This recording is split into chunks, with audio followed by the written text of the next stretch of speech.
اس سورہ مبارکہ میں بڑے راز ہیں. ایک آیت ہم بار بار پڑھتے بھی ہیں، سنتے بھی ہیں، یا معاشر الجن والانس ان استطعتم ان تنفذوا من اقطار السماوات والارض فانفذوا لا تنفذون الا بسلطان. انسانوں اور جنوں، اللہ فرماتے ہیں اگر تم اس زمین کی باؤنڈری سے نکلنا چاہتے ہو، بھاگو، پھر نکلو، لیکن تم نکل نہیں سکتے مگر سلطان کے ساتھ. یہ بڑی ایک سائنسٹیفکلی آیت ہے. علماء فرماتے ہیں کہ اس کا مطلب یہ ہے کہ کوئی بھی انسان، کوئی بھی جن اس زمین کی باؤنڈری، جس کو ہم سپیس کہہ لیں، سپیس میں نہیں جا سکتا، مگر جا سکتا ہے ایک صورت میں، اس کے پاس سلطان ہو. اب یہ سلطان کیا ہے؟ عربی میں اس کا مطلب ہے ہیلپر.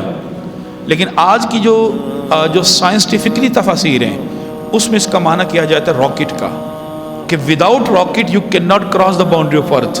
ہاں، تم راکٹ میں بیٹھو، اب تم کراس کر سکتے ہو. یعنی 1400 سال پہلے اللہ تعالیٰ نے اشارہ دے دیا کہ انسان چاند پر پہنچ جائے گا. اب دیکھیں نا، قرآن کہہ دیتا بھائی تم پہنچ ہی نہیں سکتے، آج سائنس کہتی دیکھیں ہم تو پہنچ گئے. قرآن نے 1400 سال پہلے کہا کہ ہاں یہ ممکن ہے تم پہنچو گے مگر سلطان تمہارے پاس ہو، اور آج وہی بات ہے.